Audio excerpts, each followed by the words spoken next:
along the way. I do not have access to hearing you all either, so I know they'll be monitoring the chat buttons in the event that any discussion or any questions come up. We're going to try to maintain all the questions till the end of the presentation, so Rosalba and I can maybe take turns and bounce off one another in answering your questions. So if you could just either put those in the chat buttons or maybe ask them at the end of the presentations, okay? So to begin with my presentation here, what we'll both be presenting on is the barriers to employment for Hispanics with disabilities. And the first objective that we want to talk about is understanding and overcoming barriers in dealing with language through evidence-based research.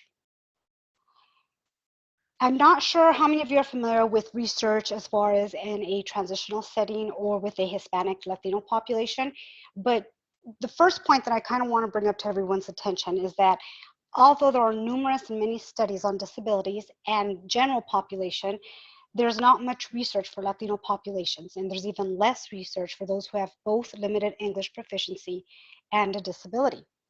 And the reason I came to know about this was during my dissertation topic, I selected to work with the Hispanic population, and I wanted to work with transitional age youth who had limited English proficiency and came from a Hispanic background who had a disability.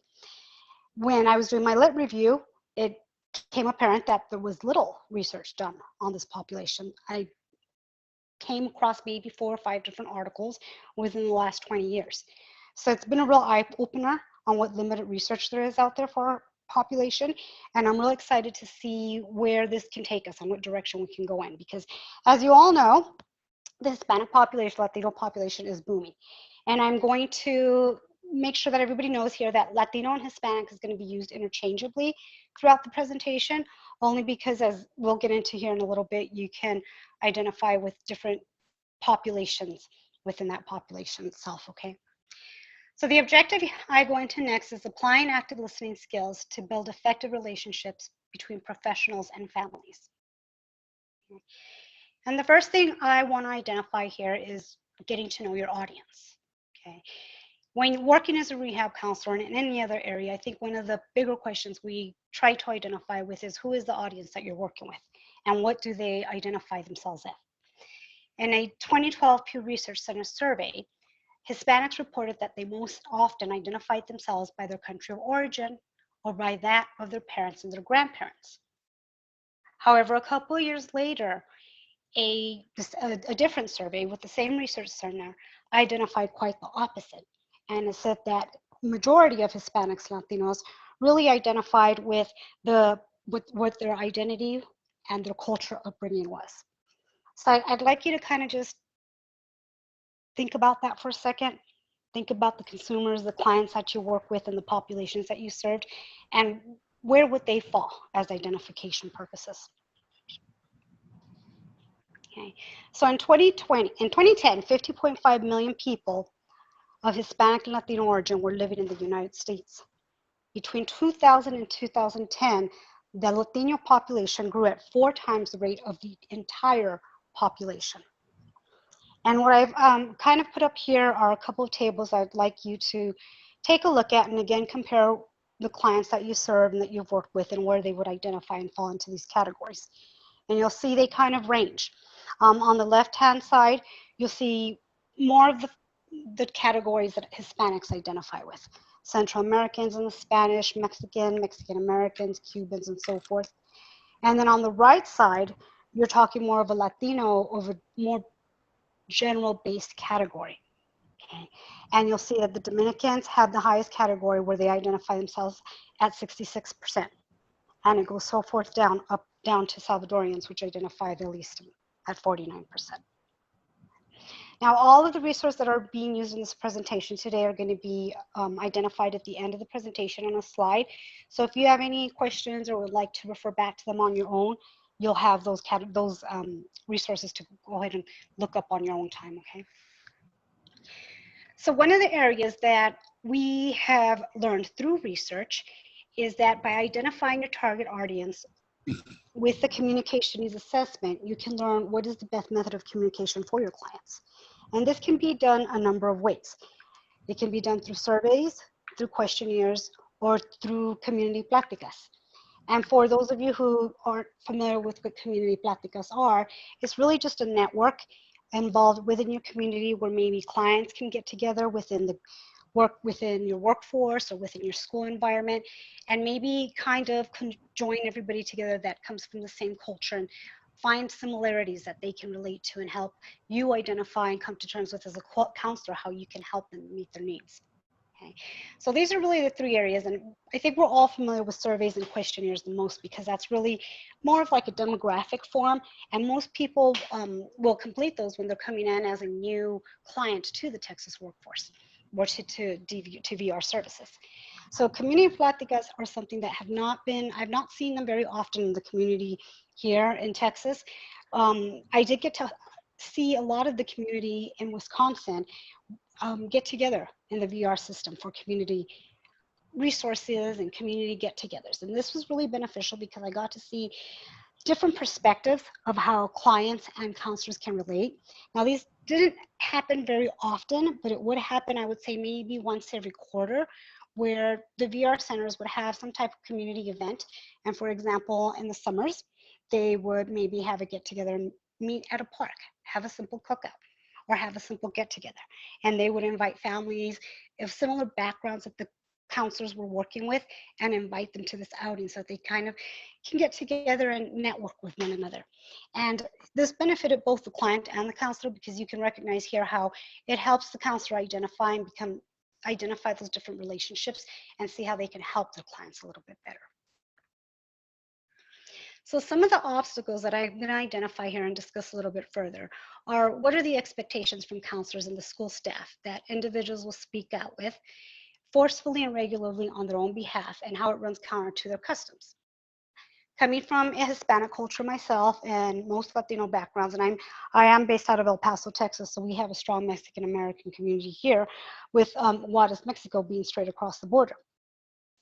Working in the transitional setting myself, we got to see a lot of different barriers that you would see the students were faced with when trying to work with both the school counselors and the Texas VR counselors. One of the examples that we would see regularly is how students would refrain from speaking up for themselves, and they would hold back a little bit because they felt like it was the parents' responsibility, or they had been taught at home that it was the parent or the primary caregivers who would speak up for them on their behalf of what they felt was the best care plan for them. One other example is when in public, the oldest member of the family may act as a family spokesperson. So maybe not necessarily here a parent, but if you are in an extended family where maybe abuelas and abuelos are living at home, it is usually the oldest speaking family member, the abuela or the abuelo, who will make the decisions for all of the family. And this is something that we came across quite often because it really follows the chain of command. And a lot of decisions could not be made until that chain of command was seen through. So this is one of the, and I'm sure many of you have seen some of these obstacles and some similar ones working in the system. So I want to focus here on some of the strategies to build some effective relationships. And this is coming from the perspective, again, with the Latino Hispanic culture. On the left-hand column, you're going to see kind of the strategies that are identified and what it is that we find most common in Latino and Hispanic cultures. And on the right-hand side are going to be the different strategies that we can identify with and help us reach and build that relationship with them. So understanding how Latino parents or families engage with the individual at the home level. A lot of times the VR counselor is not really going to make it out into the home of the Latino family, but if they can look into the IP plan that's coming from, or the IE plan that's coming from the school district, they can get a better idea of what kind of environment are they engaging in at home. Okay, one of the biggest examples is going to be, what is the primary language spoken in the home? Is it Spanish? Is it English? Is it a combination of both? The second one's learning to care, respect, and treat ethnicity for a more valued-based perspective. This is going to be a little tricky depending on what culture and what domain they're identifying closer with. Those who come from maybe a Puerto Rican background or a Dominican background are not going to really have the same value-based perspectives or maybe the same diversity in culture upbringing than they would coming from a Mexican American background.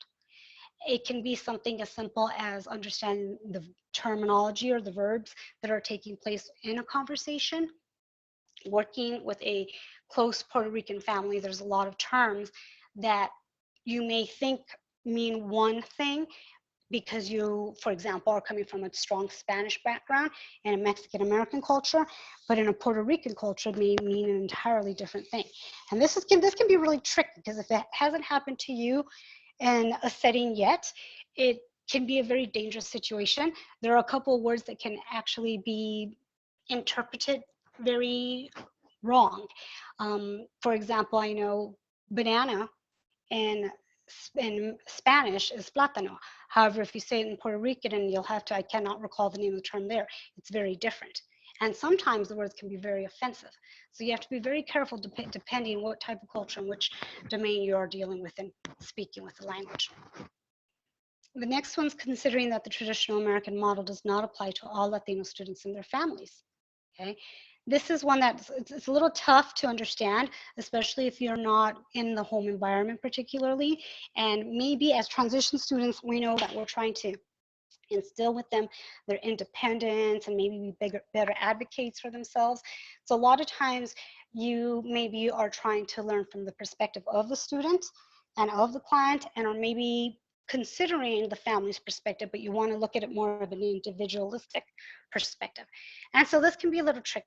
Not all families, even though they may be of Latino or Hispanic descent, come from a strong upbringing of Latino.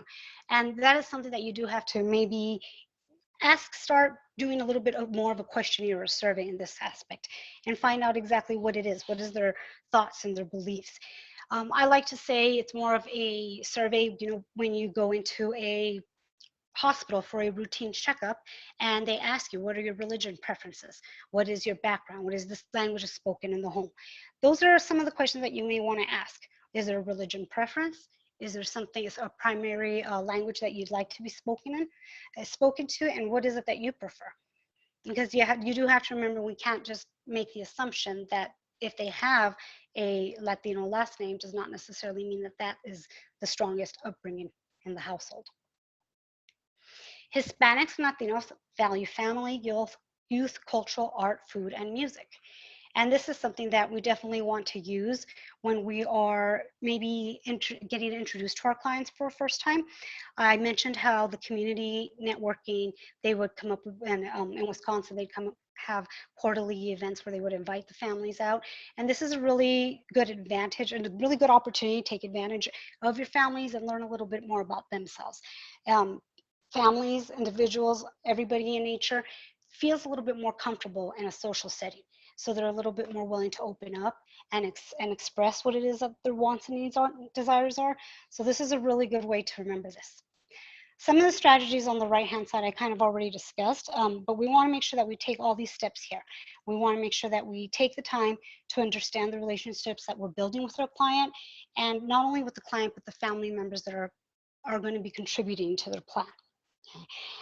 One of the other strategies that I like to identify is maybe if a program can be offered in both English and Spanish. Coming from the VR setting, I know that there are translators that you really have to go through when you're asking for a translation from a client. But a lot of times they will bring in their own family members who can translate for them. And there's a lot that can get lost in that translation.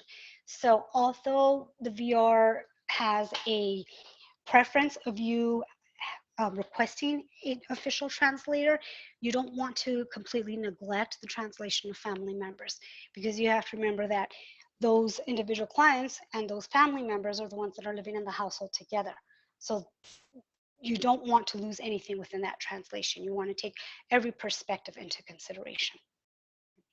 And again, you just want to consider the languages, the customs, and any type of anything that comes of value to help you establish and build that effective relationship. So the next category is finding effective ways of communication to overpass language barriers throughout the whole transition process. So one of the strategies that I emphasized and I already spoke briefly about here is if you have a client who speaks English as a second language, Even if spoken well, it's still very important to integrate Spanish into the treatment, especially in really highly emotional situations. Okay, why? Why would you think that is? And I'd like you to think about maybe the last emotional setting that you had with a client where their primary language wasn't English. Okay, if your primary language upbringing was not English or was another language, you probably relate a little bit closer to this. But it's kind of when you become agitated and you become emotional, the words that come out of your mouth are going to be in your primary language. And you want to be able to let the clients know that that's still respected. And you want to be able to respect them and understand that they have, let them know that they have that option to express themselves to you in that primary language. Now, regardless if a counselor or a teacher is not fluent in their language, you still want to give them that opportunity. The main reason here is that it shows a form of respect to your clients. You're not devaluing their primary language. You're not emphasizing that they speak English, even if it's not their first language. You want them to feel comfortable as possible. One of the things that it's preferred if you know your clients understand English and you can maybe go back and forth between Spanish and English, that'll make your clients feel a little bit more comfortable.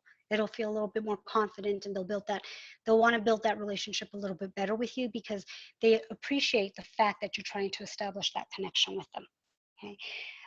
One of the strategies that you also probably learned when you were going through your counseling programs is the reflection counseling technique. And that's making sure that you, even though they mention to you or they speak to you in their own language, you want to repeat the same message that was said right back to them. And that's really just reflecting what's being said to them so that it's not going ignored and that you're really valuing what it is that they have to say. So overall, this kind of identifies the different strategies, but the bottom line is that language differences and illiteracy reduce people's likelihood of seeking out services. So you want to make sure that you try to understand those language differences, those languages. And you want to do this by improving the communication skills between you and your client. You want to respect each and every one, and you want to respond to feedback positively. Be empathetic, especially when things tend to get highly emotional.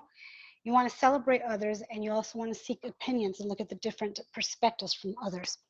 And you want to make sure that you can reconnect and connect with your families. Okay? We talked a little bit about maybe those outings that you could do. So the next objective is going to be encouraging networks of support.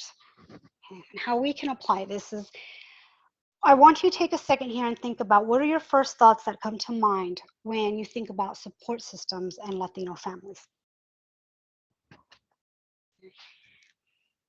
We discussed it a little bit. Probably the biggest support system in Latino Hispanic is going to be the family itself. Whether it's a extended family, whether it's a close family, most Latino Hispanic families are going to have a very large family, extended family. And you're not just looking at immediate family members, but you're looking at the tias and the tios and the grandmas and the grandpas and the primos and everybody that is involved. It's very common for all of them to participate as their support system. And everybody's heard the term, it takes a village to raise a child. And this is especially true when it comes to Latino and Hispanic families. Okay? However, this can also actually be a burden when it comes to our transitional students. And why is that? We've all had those students. I like to say, I think I've recognized working in transition that there are two types of parents out there. There are those who are very eager and overly involved, and then there's some who kind of just leave everything up to the counselor or the individual to school themselves, and they don't want any part of it. And so it can be really difficult, and it can actually come back to us when we have such large and extended families, because then everybody wants to be a part of it, and they don't want to go outside of the family because, you know what, Theo's going to be there to help me, or Theo's going to be able to drive him around, and they're not willing to step out of their comfort zone. So we want to make sure that we recognize and explain to the clients that it's about our social support network outside of the family. We're talking about friends, co-workers, your neighbors, community members, mostly focusing on the community resources that are available out in your community. And each of you are going to have different community resources that you're familiar with, but maybe even going outside of the comfort zone, looking at different resources outside of your community and seeing how you can maybe create one and work on one to help them identify with. So I'm going to briefly mention a research study that was done here. And this is hiring of people with disabilities and the perceptions of Hispanic and small business owners. Okay. This research was done in 2016, and it focused on Hispanics who had families who had students with disabilities and were getting ready to transition out and were trying to find employment. And they wanted to find out what was the best method to help them find employment. So the research identified that they felt more comfortable only going with family members who either owned a business or knew somebody who owned a business. And that is usually how they felt the most comfortable, maybe kind of barely getting out of their comfort zone before they actually even moved out into the real world and maybe applied at a real job.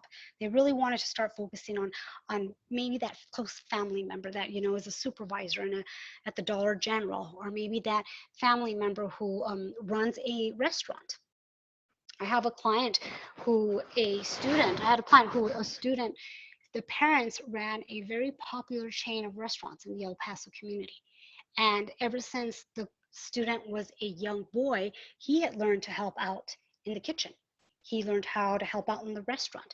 He would do roll the knives and roll the forks and seat clients. And he learned to really adapt to his environment. But because of that, mom and dad weren't ever comfortable with expanding any employment outside of the restaurant business. That's where they only wanted to maintain it because that was where they knew their network belonged.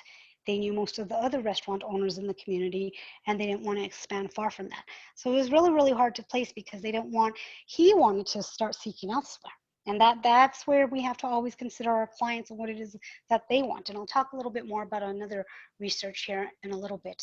But we really want to take into consideration, what are the client's goals? What is it that the client wants to do? Hey, Veronica, just give you a 4 minutes. Okay, thank you. So summary of programs, these are some networks of resources outside of the El Paso community that I briefly mentioned. One of them is in New Mexico, and one of them is in Los Angeles, and one of them is in Permian Base. So the resources are listed at the end of the presentation. I'm gonna go ahead and skip through this so that you guys can look at that at your own pace. So this is a second research study that I wanted to identify, and this is actually research that was done with the DVR Center, and I believe it was Minnesota. And this one identifies what were the rehabilitation outcomes and what was expected of clients. And they had 3 different scenarios. They wanted to see what clients who obtained a successful rehab outcome was, those who obtained an employment outcome congruent with voc rehab goals, and those who obtained the employment outcome congruent with their goals and their wages. So in short, just to kind of summarize this research study here, because I know we're close on time, is they did identify that the client's perspective and the client's selection on what their IPE goal was going to lead to the most satisfactory client. And it did also make a difference on the wages. They found that the client who participated and were able to identify their employment goal were going to be more satisfied with their wages. And they actually saw that they actually had the higher amount of wages. Okay? And this research is also included at the end of the presentation, so you can always go back and look at that. Okay, so the final implication of this was that it highlights the practical importance of job goal consistency, and as it contributes to higher wages for consumers. So last but not least is, how do we do all this? Okay, we've heard this time and time again, is but we don't want to focus on the labels. Coming out as a transitional student into the adult world can be quite scary, and throughout their education they've pretty much been given a label. So we want to make sure that we don't want to focus on that label. We want to focus on their strengths instead. So focus on the sea of strengths around the islands of weaknesses. Yes, everyone has weaknesses, but this is where you really want to focus on the strengths. And then you want to foster the self-awareness and self-advocacy skills. And finally, last but not least, is get that support. Okay, whether it's in your community, whether it's in your school setting, whether it's in your neighborhood, you really want to maybe go out of your comfort zone and step above and beyond and get that support within your network so that you can make them feel confident, comfortable, and would ultimately lead to successful employment. And that is all I have, but I'm going to save questions for the end. This is the page of resources that I mentioned to you guys, so you can go back and look at that. And at this point, I'm going to stop sharing my screen so we can transfer it over to Rosalba. Okay. Thank you, Veronica. Thank you very much. Now I'm going to start sharing my screen.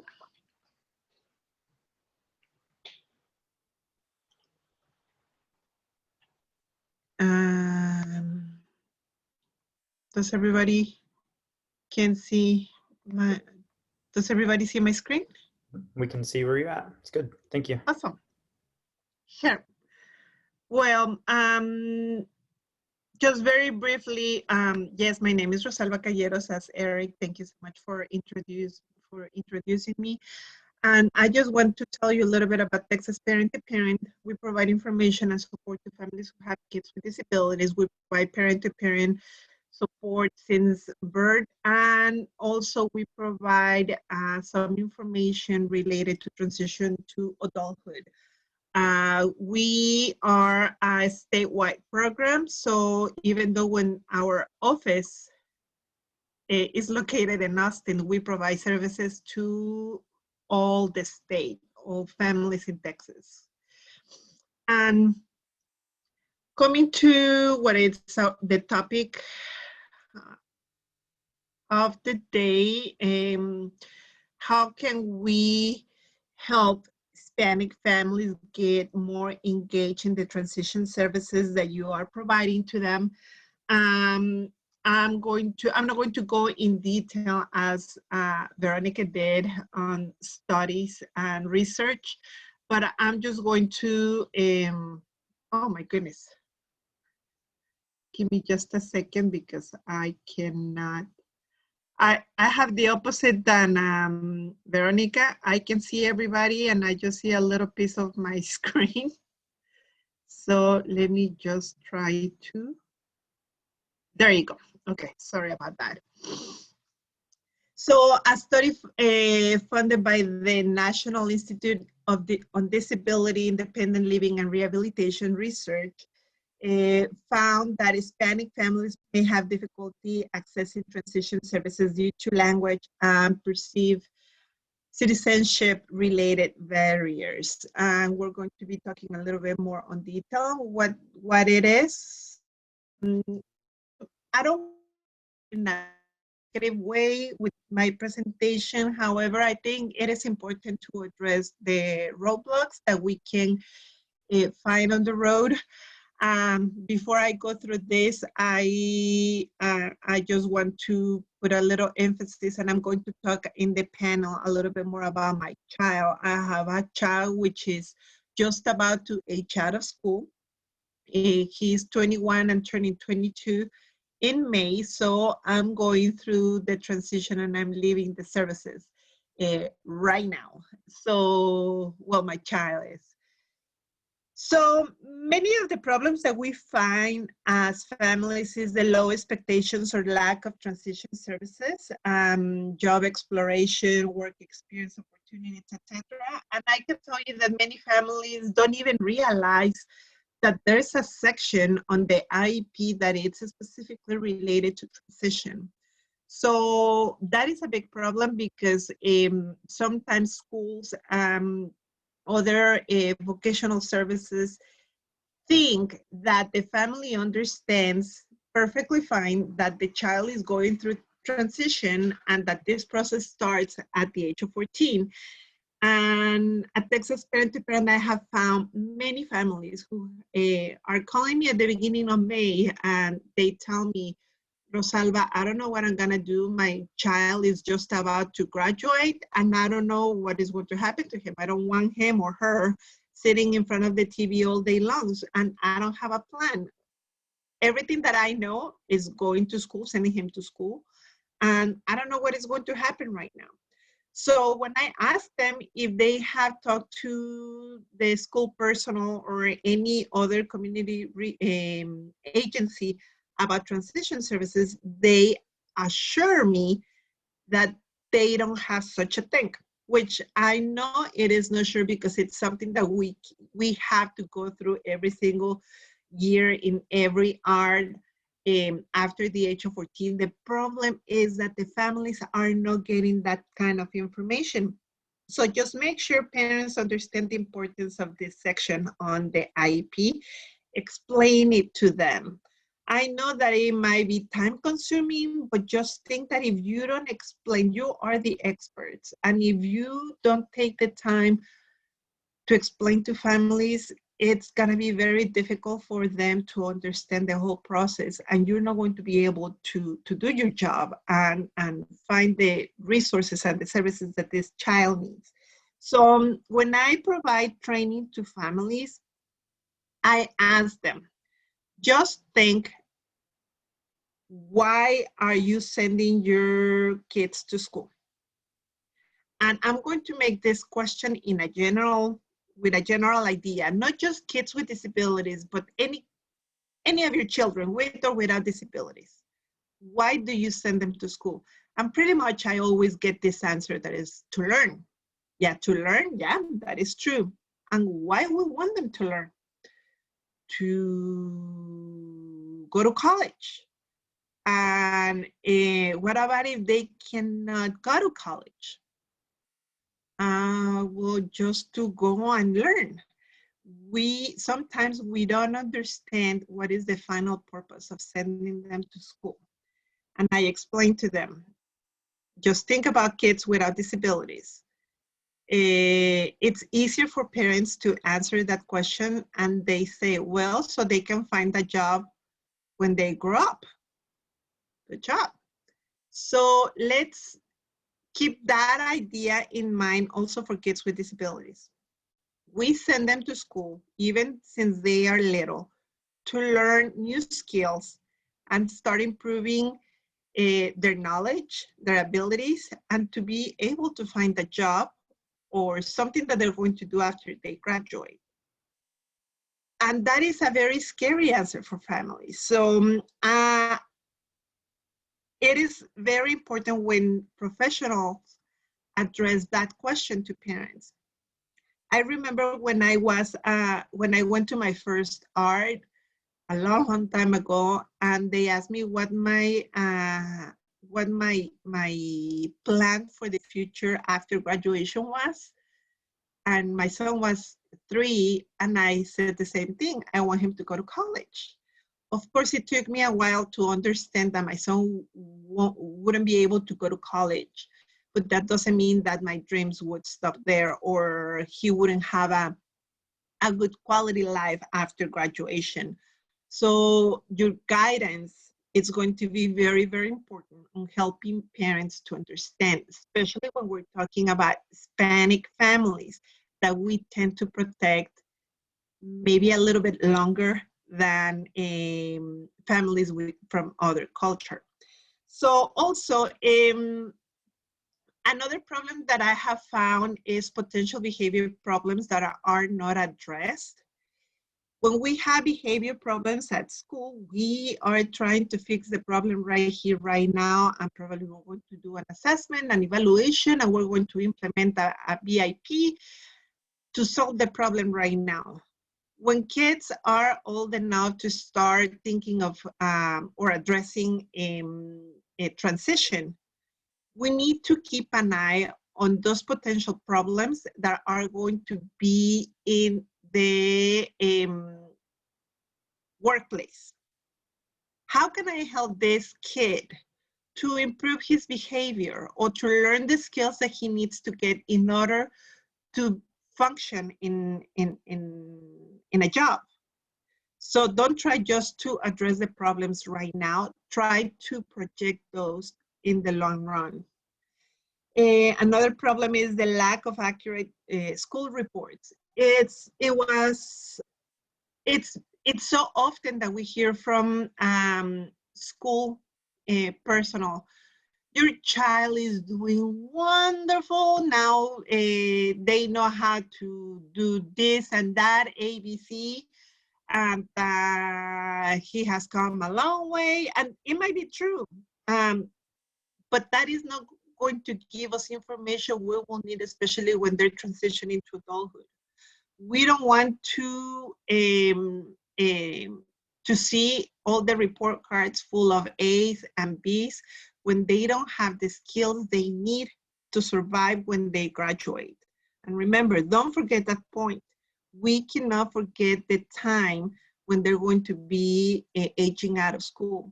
So our main purpose is to prepare the best we can those kids that are going to be out in the community, hopefully finding a job or realizing any other activity, but they will need to get those skills that they need. So more than filling a report card with A's and B's, talk to the family. What areas we need to support to improve so they will be able to perform better when they graduate. Another problem is the lack of trust due to possible abuse or neglect. Since many of the kids with disabilities have a speech impairment, it's a huge fear that our kids are not going to be able to tell us when they are abused or being neglected. And that is going to be a big barrier to get a good relationship with the school. Sometimes we feel like, especially when they are in the life skills, that they're just babysitting our kids without teaching any kind of skill that is going to be useful in the future.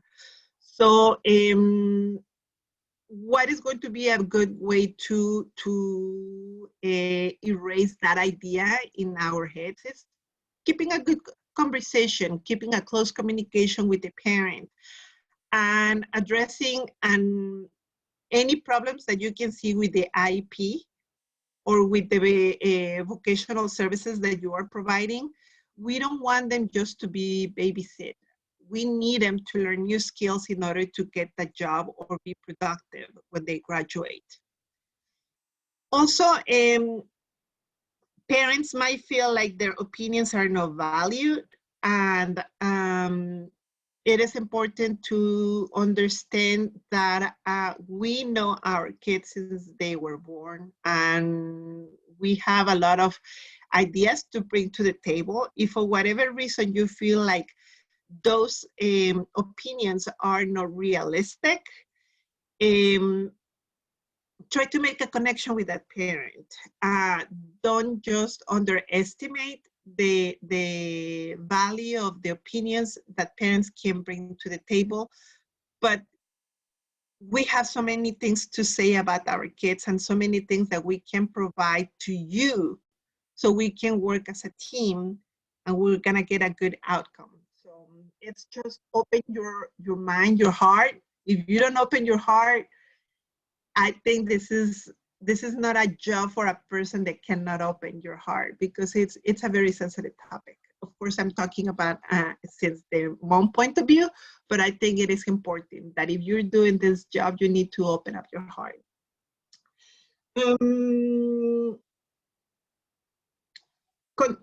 Following up with the roadblocks that we can find is the poor or the lack of poor quality of translated documents for parents.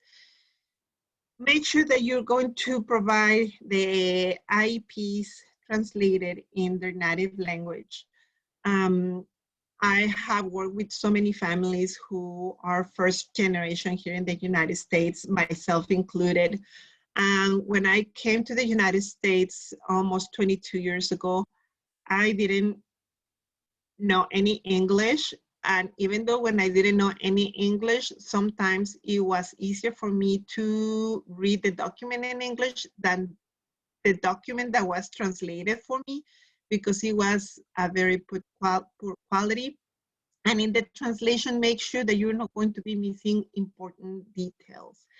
that it's not going to just affect the idea that the parent gets, but it's going to also create like gaps in communication, and you might be losing also some information that might be valuable for you to perform your work.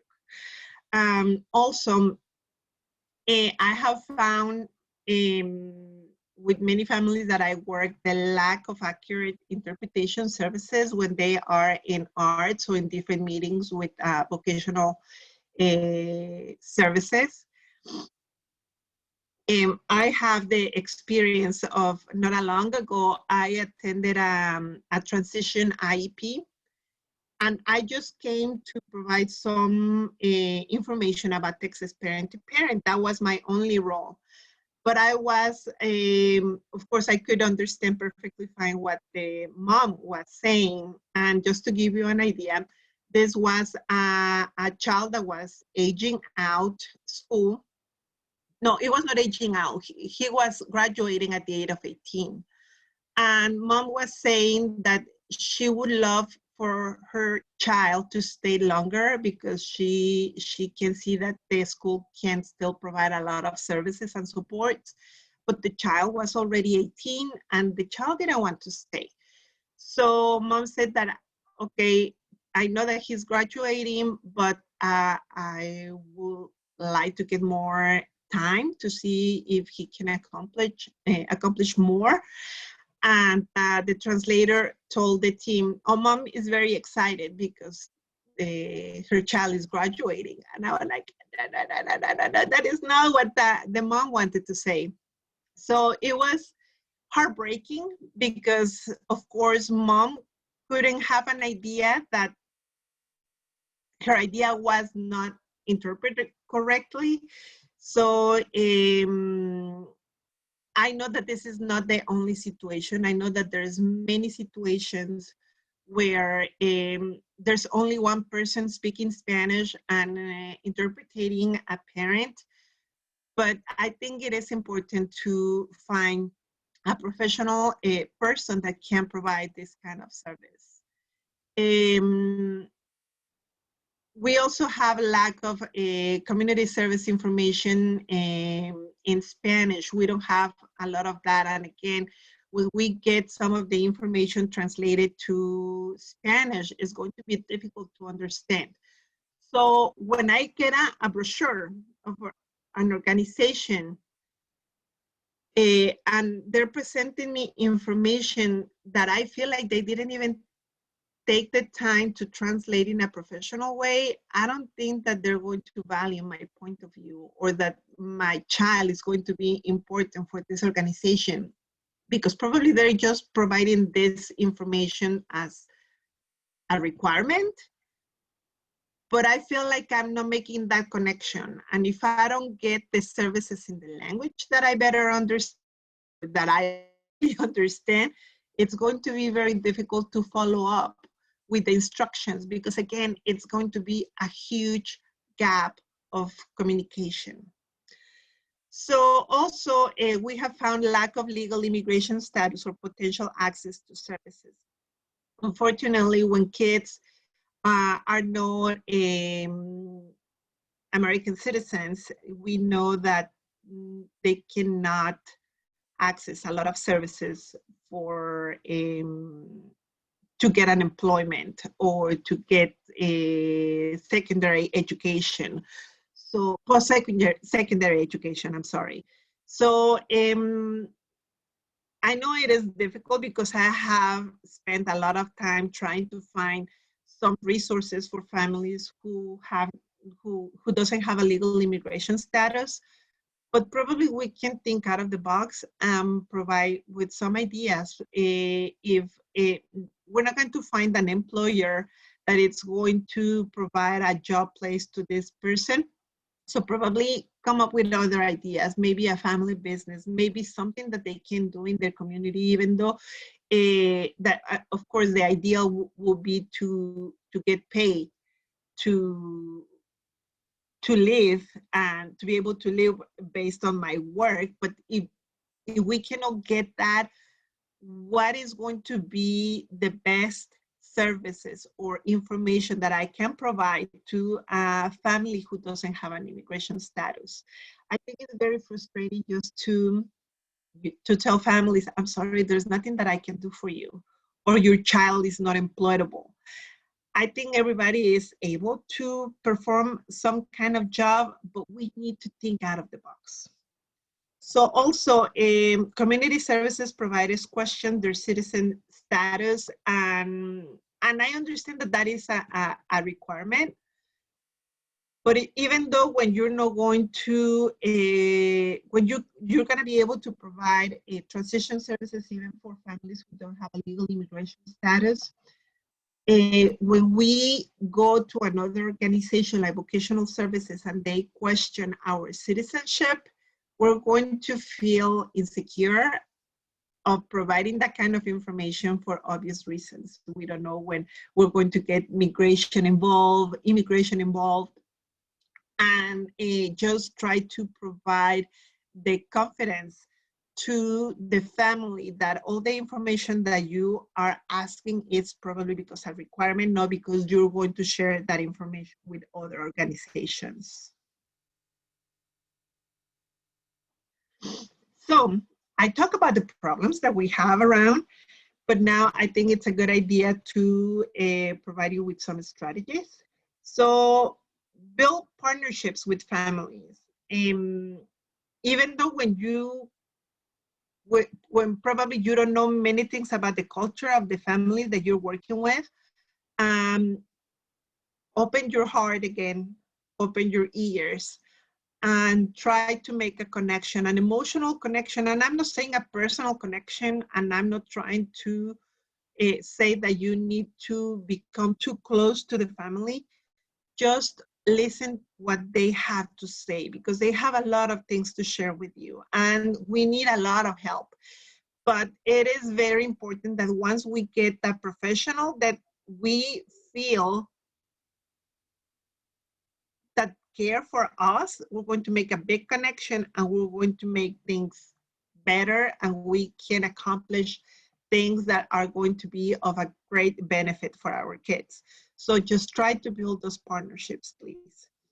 As I said, strong relationships with professionals committed to serve their families are those relationships are God-centered. I have had the blessing of getting to know many professionals in my life and my child's life that have guided us.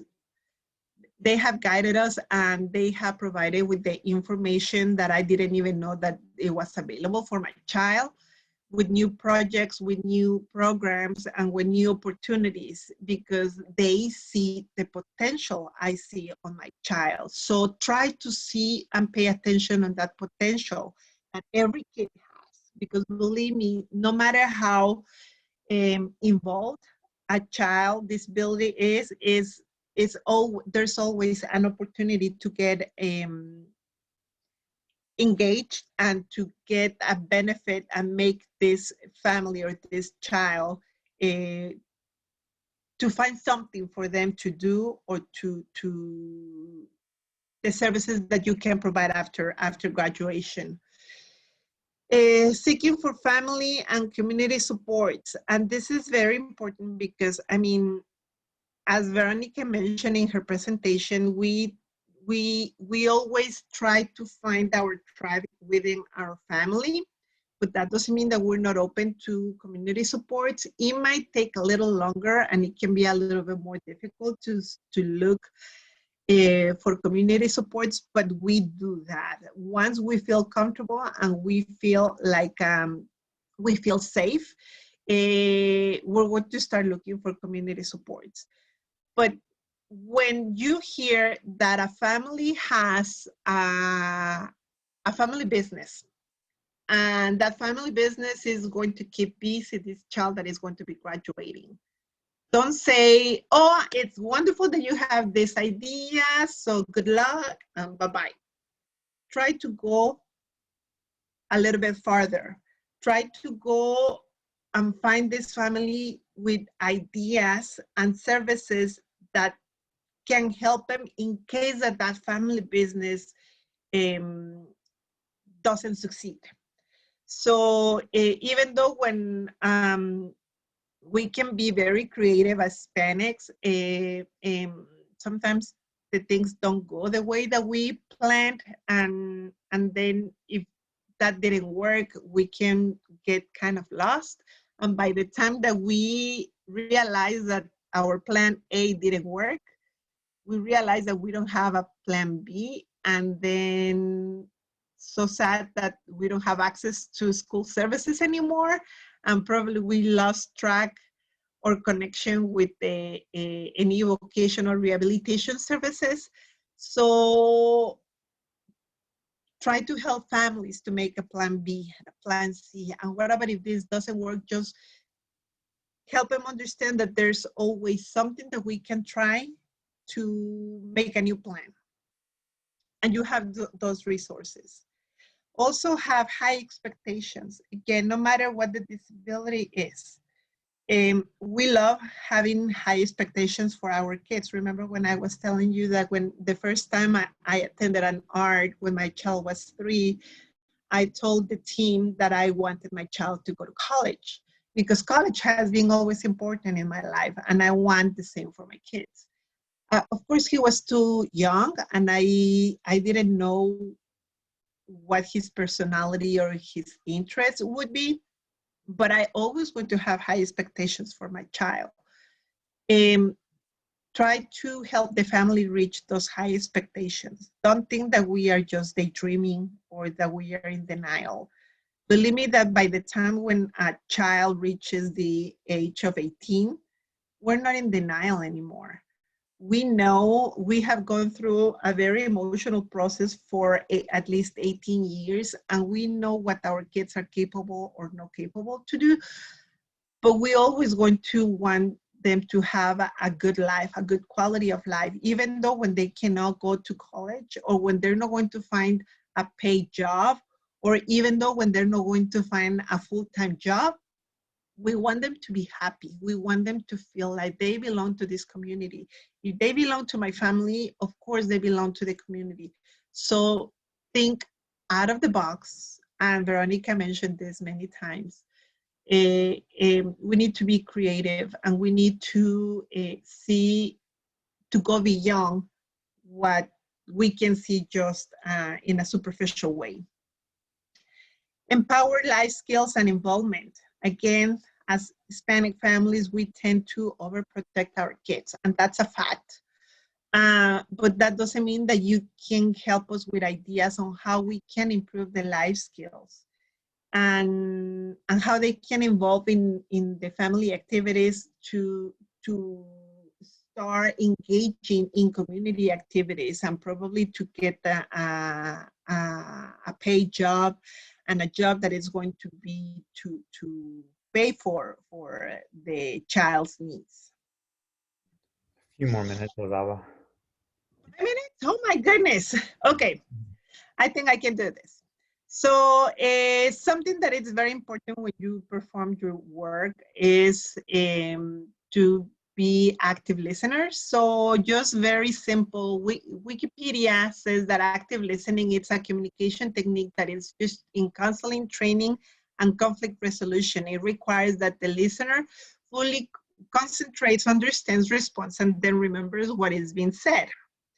So ask yourself how a good listener you are, or how bad of it you are. I was sharing with Eric and Veronica prior to this presentation that I thought I was a very good listener, because I mean, I'm a mom, and I work with a lot of families of kids with disabilities. So of course I have that natural connection. After doing some exercises, I found that I have so many areas that I can still improve. So active listening pays attention on the speaker, not on the person that is listening. You have to listen to words and feelings and then repeat to make sure that you're understanding the idea that the speaker is trying to communicate. Listen with the genuine purpose of helping. If you don't have the desire of helping that family or that young adult to find a job or to build a future with a purpose, you're going to be failing. And I'm so sorry. And probably this is going to be a good time to reevaluate if this is a good work, a good position for you, because if you cannot make that connection with feelings, with families, it's going to be very, very difficult to perform your work. So I know that it's, I mean, I'm not telling you to engage in a sentimental relation or become friends of your clients or your families, but be open, open your heart, open your ears. So according to Stephen Covey, elements of active listening is be attentive, be impartial. Forget about the ideas you have, the ideas you grew up with, the ways that you would do things, because probably it's going to be very different now to what families are going to be doing their own things. Reflect back, listen for feelings, and summarize, just to make sure that you are understanding the message. And when you are listening to families, try to avoid this. Ordering, questioning, instructing, commanding, shaming, psychoanalyzing, preaching, advising, blaming, moralizing. Just think about this, look at the words, and think if you like when somebody is doing this to you. And applying all this to Hispanic families is our main support, as I said before, starts in our own family. And again, that doesn't mean that we're not going to look to community resources. We don't access community resources as other cultures, maybe because we don't have the knowledge of that, or we don't know if it's going to work for us, or we don't know if they will accept my child if he or she doesn't have a social security number. Understand also that grown-up children may stay longer at home with or without disabilities. If my child is 35, 40, and my child hasn't married yet, it's not odd or weird that my child is going to stay home, even if he's 40. Encourage family projects and provide supports. Again, when you hear that a family figured it out and I'm going to make this on my own, don't just turn around and leave this family. Try to help them make a plan B. So in case that the family project doesn't work, they will have alternatives, or at least they're going to have a paper or a website or something that they can go to, and they can see what other ideas they can get. And practice effective person-centered planning, not just what you have available. And that is something that I have for a lot of families. It's like, okay, but the thing is that my child is practicing, is going to different job sites, but it's going to be the good one or HEB. But my child doesn't want to do that. So practice real person-centered planning. Where's the family? Where is this child? What is what he or she wants? What the abilities that they have? If they want to become, if they want to work at the fire department, why they want to work at the fire department? Maybe they just want to work at the fire department because they want to be close to the truck, or maybe doing some volunteering job. I mean, find the family where they are. I have also found some times when people come to me and they have a little section, because the state requires that to do person-centered planning, and they, okay, so you're working on trying different jobs, and so you're working on your person-centered planning. I don't know. I mean, I don't even know if that is going to be effective. It's not just a little piece that you have to fill out in your paperwork. Person-centered planning can be so useful if it is done the right way. And again, help us understand and find long-term supports, not just in our families, but also in the community. And that's going to be the end of my presentation. Can you, Rosalba, can you continue to, yeah, share so we're going to move into the panel part. I guess I should pin myself too. And Yeah. Yeah, so we are going to move into our panel section. I think this is where they're going to get a little bit more personal and just kind of talk about their personal life and kind of how this relates to, is it not coming up? Yeah, that I was just about to ask if it didn't. I'm going to stop and I'm going to do it again. I don't know why it's Looks not. like maybe the slide's missing. I'll share. I know something happened. Yeah, let me share. I have it there. Can you see it? Yeah, for some reason the slide's missing. Okay. Oh, can't see that. Yeah, are you seeing what I should be? Is it? I can see it, Eric. You can see. Okay. What are you seeing? There we go. All right. There you go. All right. Wonderful. So we're going to hear from Rosalba and Gilda. Gilda, I want them to introduce themselves real quick, just to kind of tell you who they are and why. Yeah, let them introduce themselves real quick. Go ahead, Rosalba. Or Gilda, do you want to go first and tell us a little bit about yourself and your son? Sure, I'll go first. Hello, everyone. My name is Gilda Gil, and I am the parent of Gustavo. He is 23 years old. He's that cutie on the right hand of the slideshow. He was born with a profound hearing loss due to a mutation of a gene called connexin 26 that causes profound hearing loss on both ears. And he was diagnosed with autism when he was 4 years old. So he has both diagnoses. He wears cochlear implants, which has really helped him become more aware of environmental sounds. He enjoys music. But language is still a challenge for him, but it is because of the combination of the autism on top of the hearing loss.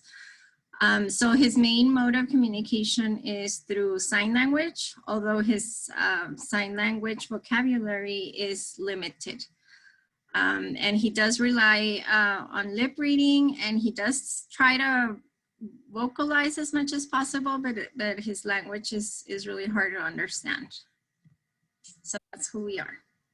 Rosalba, you want to tell us a little bit about your son? Yeah, right there in the picture, the young guy is Alan. He's also a cutie. And he is 21. He's turning 22 in May, and he's aging out of school. He has cerebral palsy. He was diagnosed when he was 14 months. When he was born, I didn't know that he had a disability.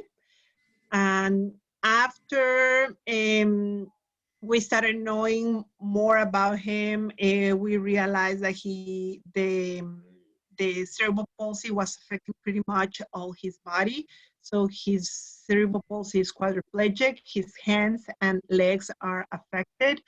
He uses a wheelchair for mobility. He drives his wheelchair since he was 5, when he got his first power chair. And intellectually, he's a very sharp guy. He has a intellectual disability as well. However, he's very smart, and he has a very a sharp sense of humor. He loves socializing. He loves communicating with people, even though his speech is very affected by the cerebral palsy. And that's Alan, even though when I thought that he couldn't do much because of his physical disabilities, he has shown me many times that I was wrong. He's bilingual, by the way, and it's something that I feel very proud because it was something that I never thought of. Somebody who had a speech delay and difficulties and intellectual disability, he's fully bilingual. He taught himself to read and write in Spanish, which I'm very proud.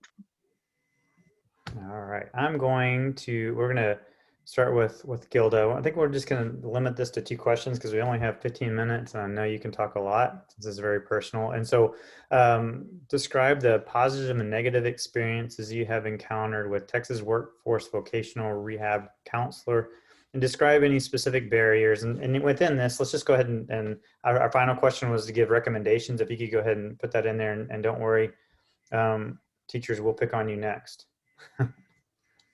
Okay, so and I need to mention also that Gustavo does have an intellectual disability as well, so he functions and reads at about a 3rd grade level, and so that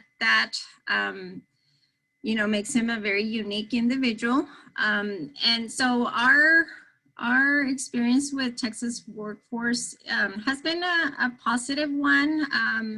You know, we've been working with them for a while. I mean, I do see a lot of challenges, and not necessarily with our caseworker or, you know, or the staff. I just see that there's a lot of challenges within the system itself, you know, how it's set up. Especially because my son has multiple diagnoses, and so we've been routed to work with the section that focuses on working with individuals that are deaf and hard of hearing, and I've had good experiences with them. The problem is that, you know, because he also has autism, and he presents himself, you know, with more challenging things, you know, compared to just a typical deaf person. I think that the staff is not equipped to work with somebody that has multiple diagnoses. And so there's that fine line between, you know, being able to assist them in a more meaningful way, or have they been able to get training on how to work with individuals that have multiple disabilities. And so that's kind of what I've seen.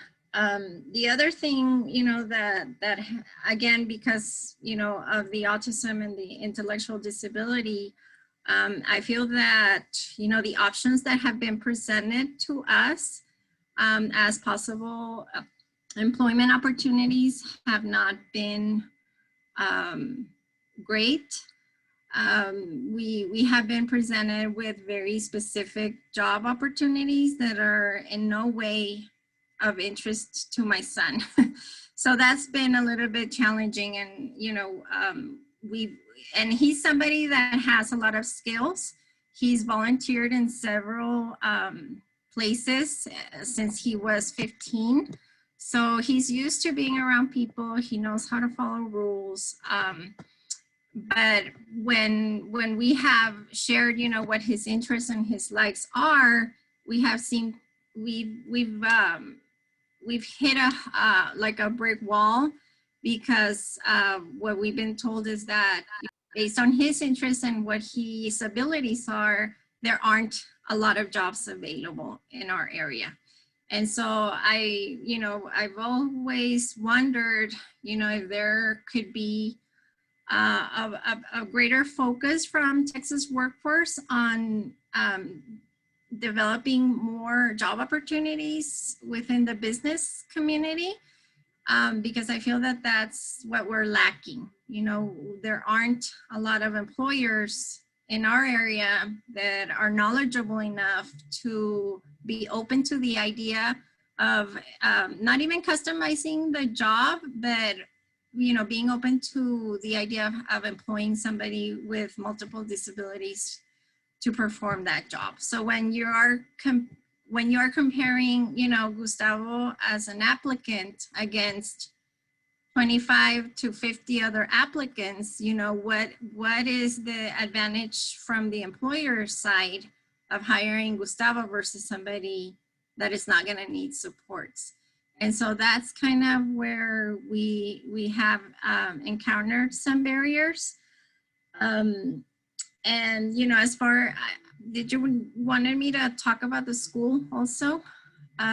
We'll cover the school next. Did you have any Okay. specific like recommendations? You know, maybe just thinking of, you know, being a Latina parent, you know, and dealing with other Latina parents.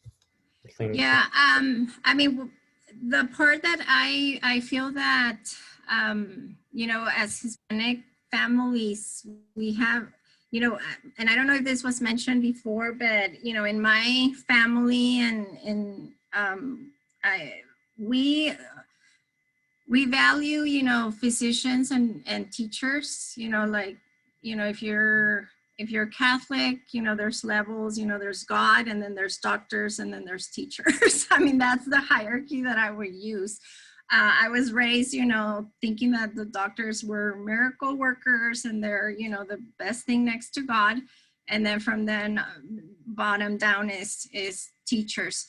So, you know, in my experience, I feel that when both physicians and teachers don't have high expectations of our kids, where does that leave us? You know, if we have such respect and they have such a huge authority in our culture, but they're the ones that do not have high expectations of our kids, we're already at a loss as a parent.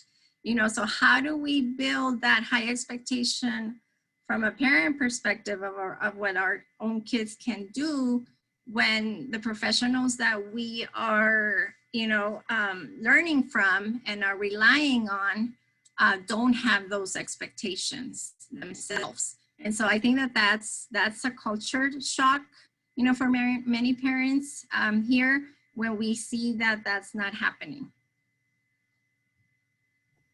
Rosava. My experiences with Texas Workforce vocational rehabilitation counselors is not that big because I haven't had a lot of contact with them since he's still in the school system. And I understand that he's getting vocational services through the school system. I remember that the folder teacher told me, you just need to contact Workforce Commission and to open a case. So whenever you might need it, they will contact you. The first counselor that my son got was wonderful because she was, even though when my son was still in the school system, she was trying to find some options and trainings, for example, when Alan was not at school during the summer. And she was communicating quite often and making a good connection with us. And we even had a meeting. Okay, so I know that he still has some years to go in the school system, but when he graduates, how we can help you. And we were making a plan, and suddenly she left. And after she left, I have had probably 4 other counselors that call once in a while just to see if I have my contact information. I mean, if they have my updated information, that's it. So I need to follow up, especially now that he has just a few months. If we still have some months in the school system, I know that he's going to be aging out, and I'm going to be reaching more to Texas Workforce counselors. And I have many ideas, but that is the thing, and that is my situation. I work with families, and I have found a lot of professionals that can help me a lot, and I feel like I'm in a very privileged position because I have those connections, but I constantly think of families who don't have those connections. And again, it's not that we don't want to reach out to community services, but sometimes we just turn around and it's family, the only thing that we see. So we need more presence of counselors. I'm going to, if I can get it to there, move to our next question. There we go. So same question, but in regards to educators and teachers, and we're running pretty short. So if you want to just kind of quickly on experiences, and then some sort of, and then a takeaway point for our educators and working with Latino families, Latino and Hispanic families. Gilda, if you want to start. Eric, this is Valerie Hines with Texas Workforce. Would it be okay for me to just say something very quickly because of the last slide? Because it really did, it hurt my heart to hear that you guys have had bad experiences with TWC. I'm a transition counselor in rural counties, and so I make it a priority. So that's why I wanted to know. I know Gilda and I had an exchange where she is now, but we really are trying to be more present. You know, as a transition counselor, that's all we do is work with the schools. Your child may actually be in a school that's being provided services by a general counselor, which means they're an adult counselor with a school assignment. And unfortunately, their adult caseload does sometimes take over. That's not an excuse. We do ask for more transition counselors. So don't give up on us, because we really are here for the best interest of the students and the young adults. I know there's a lot of us on here right now that would say the same thing. So there's a lot of TVRCs on here wanting you guys to know that we're here to help. Thank you. You know, I feel like in my situation, we didn't have extensive transition planning when he was in high school. I did reach out, you know, to TWC before he graduated, and he graduated at 19th. He didn't stay until 22. He was eligible, but we decided that that wasn't the best thing for him at that time. And so, you know, a lot of the, I just didn't see that there was a lot of focus, you know, on what there wasn't a lot of resource sharing from the school perspective as to what he was going to be doing after he graduated. And again, I feel like I'm at a disadvantage, kind of like Rosalba, because I work in the disability arena. You know, I dedicated my life now to this. So I don't know if it was because they knew that I was working for an organization that serves families of children with disabilities, and they felt that I didn't need that information, but I hear that happens very often with other families. I feel that the transition specialists in the school districts aren't necessarily very in tune or aware of what community resources are available. And so they leave it up to the families to really find out what those resources are. And that's really challenging, especially when, you know, you reach a point as a parent, you know, when your child's in high school. I mean, you've been doing this for all his life. And so a lot of parents get burned out. You know, they're like, you know what, I'm tired of calling, I'm tired of having meetings, I'm tired of going to all these places and not getting the help that they need. And so they get frustrated. I wish, you know, that the schools would have the same emphasis that they have with other high school students. You know, when kids enroll in high school, you know, since they're freshmen, you know, there's a huge emphasis on, you know, college and, you know, all these other opportunities, you know, trade schools or employments. And I just feel that for students that receive special education services, there isn't that huge of a focus. And so that's what I would recommend. You know, that conversation that happens with families. And there are going to be families that they are not open to think that their child may be going to college or employable. But if you start having those conversations early on with families, families need to realize that parents we're not going to be here forever.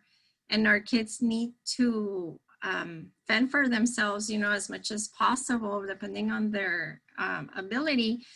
And that everybody has potential to do something, whatever it is that they want to do. Even if it's not college, there's so many other options, but those conversations need to happen very, very early on. And I just don't see that happening as often as I would like to.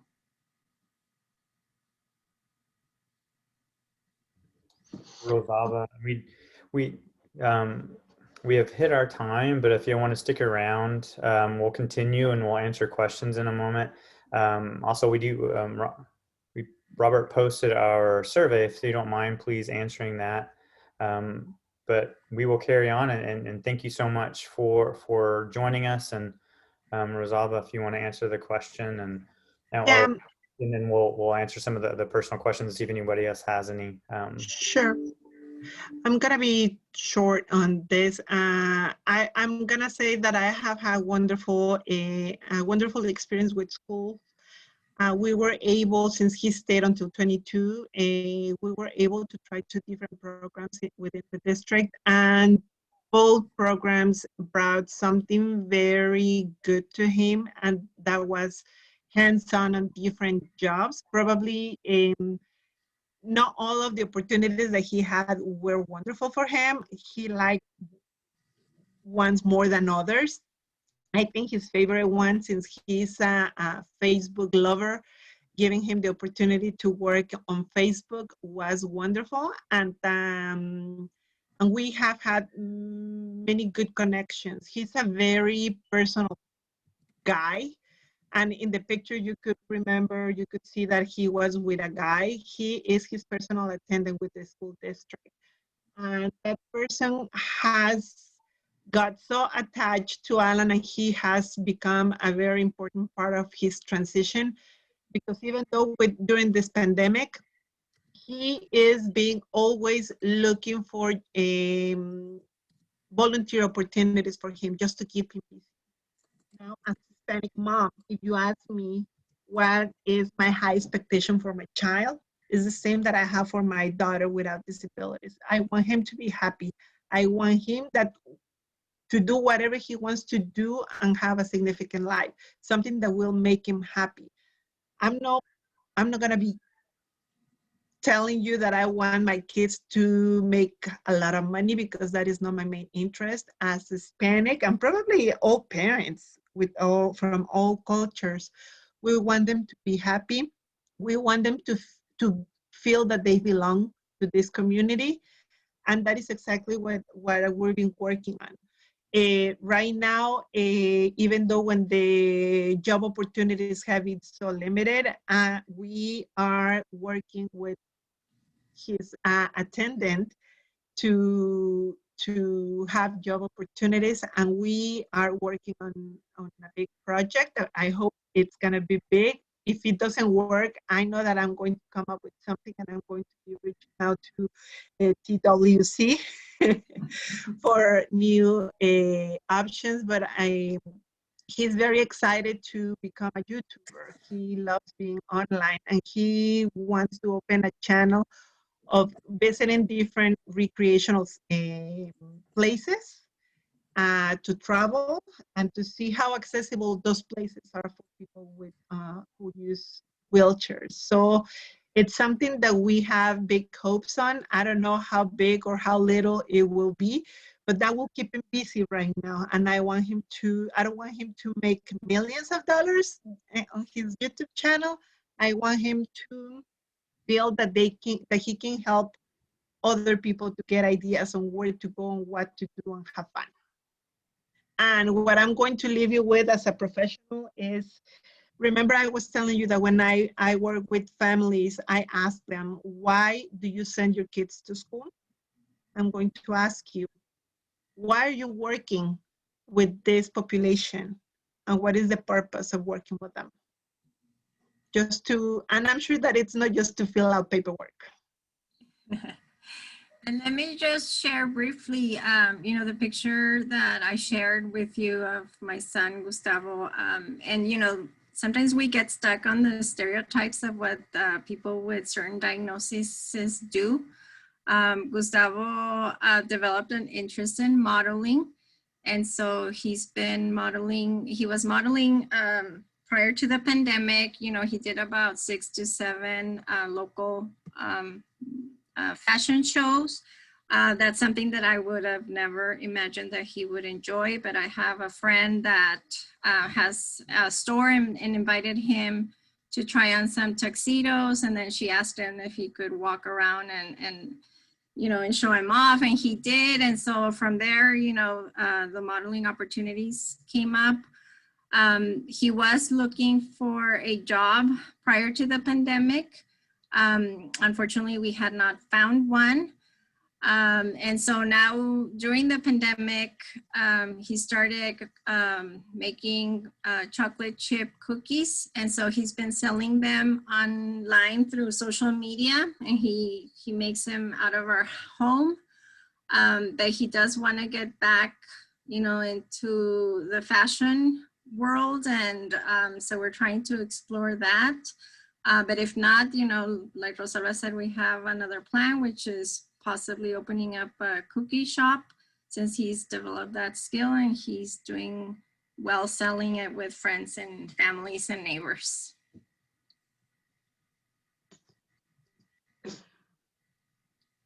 And he's a cutie. They both are. I'm going. Yes, they are. Yes, I'm sorry. Yeah, I'm going to move to the questions. If unless you have something else to say, I don't want to interrupt. I just kind of felt like y'all might have been to that point. Okay, Robert, do you actually mind reading some of those? Unless anybody wants to unmute themselves and ask. I know Sam, you had several questions, and then we had quite a few comments. The first question, or first 3 questions were from Sam. First one is about if you see a dynamic impacting student participation in the ARD meeting with Latino parents, not allowing students to make their own decisions. And that was on the obstacles and strategy slide. So I think that was for Veronica. Yeah, I can clarify the question. It's more from, and me being Hispanic, Latino, and a first generation college graduate, and working in schools that have a high Hispanic population, I've seen it to where, and we would call it the Mijo syndrome, where they're always like, oh, Mijo's going to be fine. Mijo's going to live with grandma. Mijo doesn't have to work. Mijo can do this. And so we're all, and grandmas sometimes, or the grandparents are heavily involved in decision making, as is the father. To where do you see that sometimes limits students, because schools are working on self-determination, self-advocacy, having students make their own decisions, having students start being more involved in the art. Do you see a lot of that being limited in the Hispanic culture with the dynamics of the family, of the father being the head of the household, and then grandfather and even grandmother? I worked with somebody that said, it was an employee, she said, we always get grandma's number because abuelita will find him. If he doesn't come to work, we'll call abuelita and she'll find him where he's at. And I was laughing at it, it was true though. And so I was just curious if you see that with the dynamic of the Hispanic culture of students not having that. Definitely in the Hispanic culture, believe it or not, I see it more so, even if fathers are the family head of the household, you see it a lot more on the maternal side.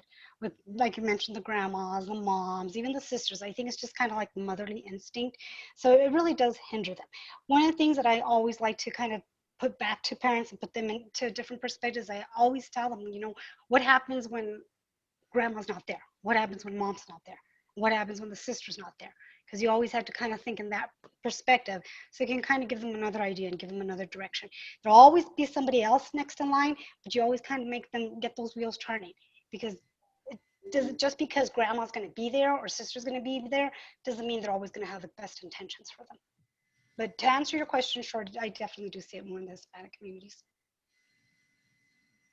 And I have seen the same too. And in the support groups that I'm having with Texas Parent to Parent, and when we have trainings related to transition, it's very difficult to, and I don't think it's appropriate to tell them, hey, you have to think when you're not going to be able to take care of your child. But I always put it on first person, like, okay, something that I really, really want to think about is whenever I'm not going to be able to take care of them, not necessarily because I'm going to die, and knock on wood, I mean, we never want to talk about death, never, ever. Even though when we have the Day of the Dead and everything, this is a topic that we avoid a lot. But we don't have to be drastic and say the day that I'm gonna die and I'm not gonna be able to take care of my child is when I get older. I mean, he's 22 and I have to carry him, and my body is not gonna be the same in 20 years, the same way it's not the same when he was born. I need to make a plan, but I put it in first person. Like, I want to get him ready. I need to think that it's going to be very unfair for him the day that I won't be able to take care of him anymore, just to expose them to the world when always being under my wing. So I don't want to do that. I want to take advantage of the time right now when I'm here to support him and to teach him how to be independent, whatever that means for all our kids, and help him understand that he can survive without me, that he will find the resources and the people that will be able to help him to keep living and have a good quality of life.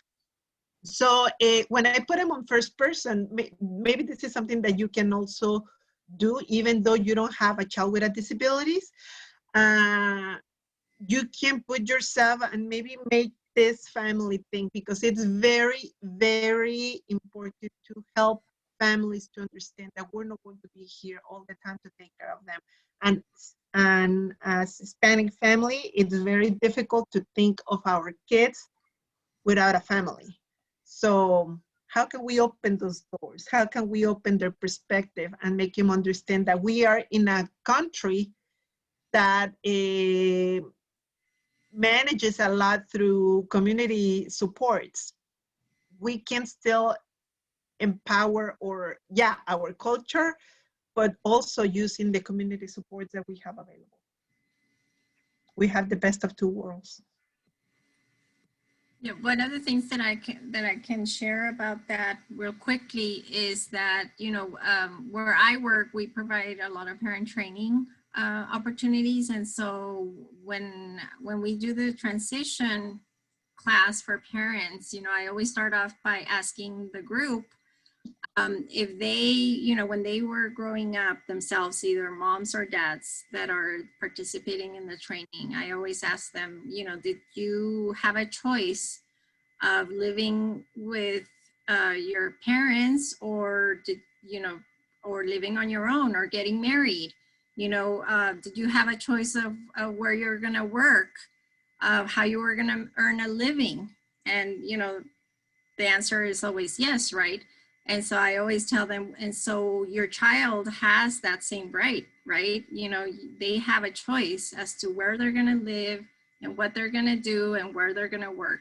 And so depending on, you know, the age of their child and where they're at, and the majority are Hispanic families, a lot of them say, yeah, you're right. You know, I had never thought about it that way, you know. So I always tell them, you know, the fact that your child has a disability doesn't mean that they've lost that choice to live a life that they want to live. If you're giving that choice to your other children, your child with disability has that same right.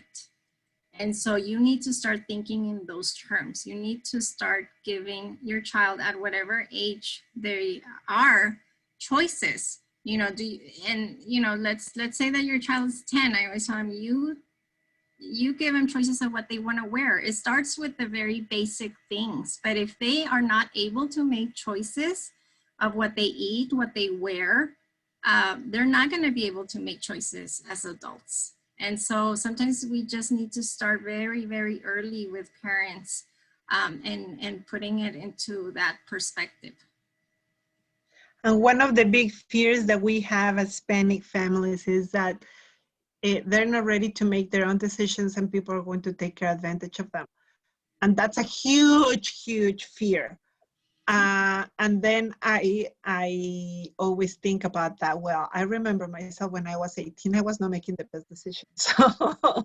And I think I came up well enough to survive. And I had the opportunity to make my own mistakes.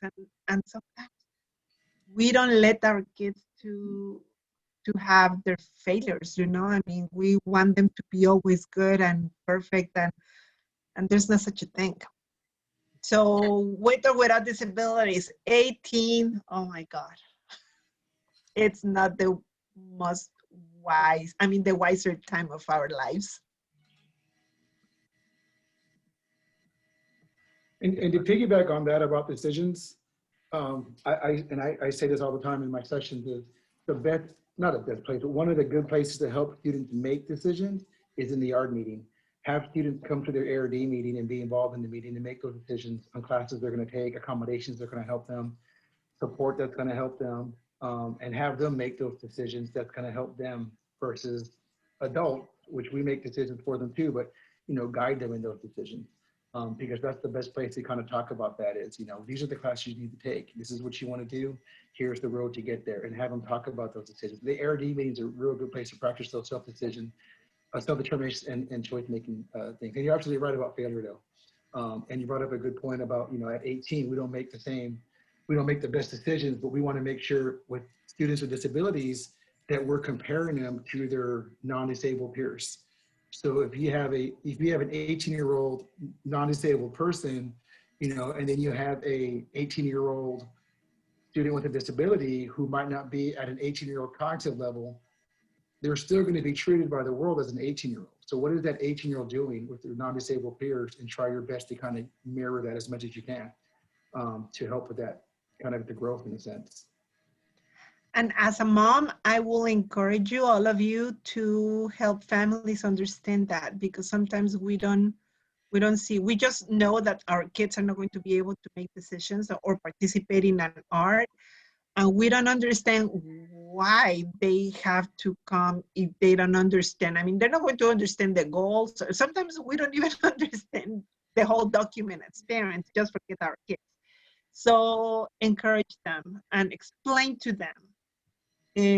Again, don't forget that this is very emotional for us. And I don't want to play the violin right now or anything like that. It's just a fact. I mean, it's very emotional, and we can use your help if you help us see some points that we're missing. Thank you. So the next question is also from Sam, and it's with regards to family dynamics. Is family help sometimes different when a family member has a disability? Oh, and I can clarify that question too. It's from the Hispanic standpoint. Sometimes I think the family support differs, because you have some families who have a child with a disability, but they don't want the family to know, you know, because they might be looked upon like, you know, what's wrong with them, or, you know, it's going to sound bad, but in my Hispanic, where my aunts and uncles said, oh, it's tontito, you know, and it's looked about, you know, as a negative. And so the support you get from family is not always there because of the negative support sometimes you get from families. And then there's also the opposite side. I've seen this rarely, where you do get the support. Oh yeah, no, we can help, you know, because sometimes that family with the student with disability doesn't want to seem like the burden. Like, oh, I'm always asking for help. Oh, you're always helping me. So I see it shift sometimes in the dynamics of the Hispanic family. And I have a couple nieces and nephews with disabilities, and I have a really good friend with a child with ID. And I've seen it kind of shift through that with the support. And I think it's related also to the invisible disabilities when it's kind of difficult to understand. Of course, when somebody sees my child on a wheelchair, it's obvious that he has a disability. But when we are talking about families who have kids with invisible disabilities, it's more difficult to understand because they don't see anything wrong with the child. So it's difficult to understand for the family. And I can easily see that in my own family. My dad just made a comment about a cousin that I have. He has intellectual disabilities and a mental condition, and he is almost my age, and my uncle just passed away, and my dad doesn't understand why my uncle had to leave so much support for his child that doesn't have anything. That you have your grandchild has a disability, how can you say those things? But he doesn't look like he has anything. That doesn't mean that he doesn't have anything. So we need to work as Hispanic. We need to work more on be open. I think that if maybe my uncle wouldn't be more open about my cousin's disability, everybody would have a better understanding of his condition. I understand that because I have Alan. Probably if I would have Alan, it would be a different story, and I would be just repeating what my dad is saying. So yeah, we need to work on that. And I have to agree with you there, Rosalba. I think one of the biggest strategies here is education on everybody's level. Self-educating yourself, educating others around you, the family members. That's really what it comes down to. And it's like anything in life, there's never too much education on any subject. Thank you. Rosalba, the next question is for you. And it's whether or not you have a transition resource guide for Hispanic parents that can help their adult students. I'm sorry, I couldn't hear. I don't know why it's when you speak, Robert. I swear it's non-computer. It's whether or not you have a transition resource guide for Hispanic parents that can help their adult students. If I have one? You have a resource guide that's specific for Hispanic. Oh! The TEA, Texas Education and Employment Guide, is in Spanish also. It's in English. Oh. I'll put the link in the chat. The link will take you to the main page where it's housed, and then inside the home page, there's a link that says for Spanish. So the TEA, Texas Transition and Employment Guide, is in English and in Spanish, and that's a good resource. Oh, thank you. Thank you so much. I think I'm going to look it up, and I would love to share that with my families, and of course I'm going to review it myself because I think it's a very important resource. We need it. And again, when we don't find the information in our main language, we feel like we're not important. I mean, I personally left all my world, my family and everything when I moved to the United States 22 years ago. And not finding information on my first language, it is very difficult to feel like I belong to this place.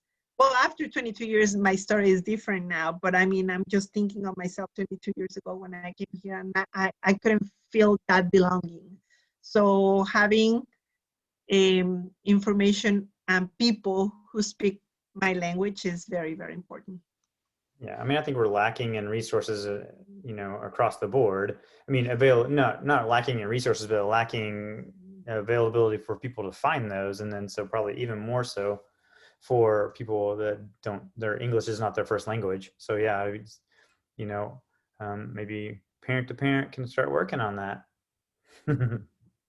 Believe me that this is a work in progress. I mean, every time, even though when I came to Texas Parent to Parent and I started reviewing the information that we had in Spanish, I was like, oh, please. It's progress. I think there's always place for improvement. For sure. Okay, the next question was from Valerie Hines. It says, I've run into barriers assisting Hispanic customers with disabilities to get the families to understand their child would benefit from counseling for a mental health diagnosis. Any recommendations? I think I have put in there on the chat that obviously Texas Parent to Parents is there a statewide organization. I think connecting parents to other parents that can relate to their personal situation is very helpful. I also want to mention that there's NAMI, and I don't know if NAMI exists throughout the state, but there are a lot of NAMI chapters across Texas, especially if the child has a mental health diagnosis. So hearing it from other parents may be a little bit easier for the family to understand it, and to open up about how they're feeling and what information they can learn from a parent's perspective versus a professional, I think. It's gotten a little bit better. Absolutely no medication. They do not want medication whatsoever, but they have finally agreed to counseling. But it took us a really long time to find a bilingual counselor to get that set up. So that has taken us. We started the process in September, and we're just now having her first therapy session. So it took us quite a while, but I mean, that's a breakthrough for us as far as getting her a counselor that's bilingual, that the parents feel comfortable with her speaking to, and then can speak to them and they understand what their daughter is going through. But I guess there is that cultural part that with the medication, they drew a very hard line with no medication. It's very difficult to understand the concept of mental health, and I don't know, but I mean, since the Hispanic perspective, probably it's even more difficult culturally to accept a mental disability. Culturally, you know, there's also a lot of challenges with medication and how we treat illnesses in our culture, and so we always want to try, you know, the natural herb alternatives first before we can trust, you know, the traditional medication. So that's why I suggest that you find, you know, parent support groups, other parents that they can talk to, because they may not be open to the idea of you talking about that, you know, concept. I'm fortunate. I have an RA that's bilingual, and so she's formed a really, really great connection with the parents, and make them feel comfortable speaking with us. Yeah, I just added my email address, and thank you, Gilda, for the advertisement. But I mean, if you think that this family may benefit from a parent match, and I can match that family with somebody else. But something important that I'm going to say here is that it's not going to be enough if you think that the family needs a parent match. We need to hear from the family. Because again, I think that is cultural too. But as Gilda was saying, that doctors are just next to God in our line. When you talk to another family, like, I mean, what are you gonna get from them? We don't understand sometimes, I'm not gonna say all the time, because we are too open and we come and talk, and when we find each other, we talk a lot. But it's kind of difficult, like, okay, what another parent is going to do for me? I mean, probably they're going through the same situations that I'm struggling with. So if you can just refer families to tell them, just call Texas Parent to Parent, and then we're going to talk to them and see what they need. If they need a parent match, we're going to facilitate a parent match. If they just need to talk, I'm improving my active listening skills, so I will listen to them or anybody on my team. Thank you. Sure. Hey, thank you, everyone. That is all of our questions, and I mean, I think everyone is walking away with a lot, and I really appreciate everything. And I know I just wanted to mention you, Gilda. You said you weren't sure if there was NAMIs everywhere, and there are NAMIs everywhere, and I've had lots of luck connecting families with NAMI. And if they're having trouble, you know, getting with NAMI and getting them, the one in our area has been able to work miracles with a lot of our families. And so if they're not comfortable, getting in touch with parent to parent, maybe someone NAMI would be. They have a lot of parent support groups, and they're very connected in the community, and usually can do a lot for our families. But I'm going to go ahead and cut off. I know that Veronica, you have another meeting, and I would imagine others might as well. So, but I really appreciate everyone. Please fill out our survey. That'll help us continue to improve. Thank you, all of you, Rosaba and Gilda and Veronica. I appreciate you, and Robert helping out, and Vanessa in there. And so everyone have a really great day. I appreciate it. Thank you all. Thank you so much. Bye-bye. Thank you. And I will be posting this on our website. So Thank you for sharing. Very helpful. Thank you for listening. Yes.